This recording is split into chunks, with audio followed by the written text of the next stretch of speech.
Do you ever leave a meeting with your child's care team feeling like you either said too much or nothing at all, or you weren't even heard anyway? Maybe you've been told you're being too emotional or felt the sting of being dismissed as difficult. But what if this problem isn't you? It's just that no one ever taught you how to advocate without being shut down. Don't forget to like, share, and subscribe. So today I'm going to read a listener question and then we're going to address it together. So, hi, Alma. I don't want to come across as that parent, but I think something is off. My son just started a new community program, and even though I explained his sensory needs during intake, it's clear they are not making accommodations. He's coming home completely overwhelmed, and when I asked him what's going on, he told me they are not letting him take breaks, even though I specifically asked for that. Part of me wants to call them right now, but I'm scared they'll think I'm overreacting or label me as difficult. I don't want to jeopardize his spot in the program, but I also can't keep watching him come home like this. How can I speak up without being dismissed or seen as aggressive? So, as a parent of a child with complex needs or disabilities or challenges, you're often thrown into advocacy without training, without a script, or even without support. And you're expected to navigate big emotions, complex systems, and professional teams while holding it together. So today, I'm happy about this question because it gives us the opportunity to talk about how to find our voice as parents and how to use it powerfully without burning bridges or burning out, okay? So this question brings to my mind the 3 common styles of communication. All right. And the first one is aggressive expression. Somebody who expresses themselves aggressively is somebody who comes out sharp. Whatever they are saying is true, but usually they're just so loud. They want to have their way. They don't want to hear the other person's perspective. They might interrupt, raise their voice, talk at people instead of with them. And often what happens is that when you show up aggressively, it's either people will get defensive, people will shut down, or you will also leave feeling unheard or ashamed. And that's also not healthy. Okay? And then we have the opposite end of the spectrum, which is passive avoidant expression. And that is when you smile through things. There's a lot you want to say, but you're not saying it. And you tell yourself, oh, it's not worth the fight. Oh, it's okay. People ask you, oh, it's fine. But clearly it's not. And so you leave the situation and you find yourself in a situation where you're not talking and you're bottling things up and you're carrying that weight after that. And it protects the relationship. It protects the situation because you're not creating any trouble. But the long term is that it erodes your confidence, it creates a lot of resentment, and it leads to a lot of bottled up emotions that can eventually lead to a lot of mental health issues. And that's not healthy. And then we have the middle ground between these two. And that is where you express your needs clearly and respectfully without shrinking or steamrolling, okay? You name your concerns, you ask for what you need, and you stay rooted. So even when things get uncomfortable, you are still able to speak clearly and firmly and respectfully. So you're expressing your needs, but you're not hurting anybody.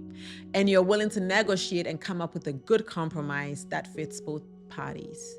And usually you're able to stay rooted in your values and you don't shrink or steamroll. And this is where we try to support parents to get to. And one of the tools we usually use is the DEARMAN approach, which is the DEARMAN framework. And so for your situation, here's how we can apply the DEARMAN to this situation. So you can sit with yourself and come up with a script or reflect on the situation before you even go and talk.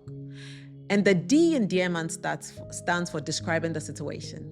Just the facts, no emotions. So for example, you can say something like, oh, when I enrolled my son, I let the staff know that he sometimes needs breaks to regulate. And he told me he has not been allowed to take breaks when he's here. That's you describing it. Then the E stands for express your feelings. So you can say something like, it's upsetting as a parent to hear this. And I want him to enjoy this program, but he's coming home more stressed each day. So I'm quite concerned. And then the A stands for assert your need clearly. And so this is where you can say something like, I would like to request that my son be given the space to take a few minutes when he is overwhelmed so that he can decompress. And then the R stands for reinforce the benefits of what you're asking for. So you can say something like, oh, so this is important because when he's regulated, he can participate more fully, and that benefits everyone. And the man part of it has to do with how you're going to show up in the conversation. So stay mindful. Don't get derailed.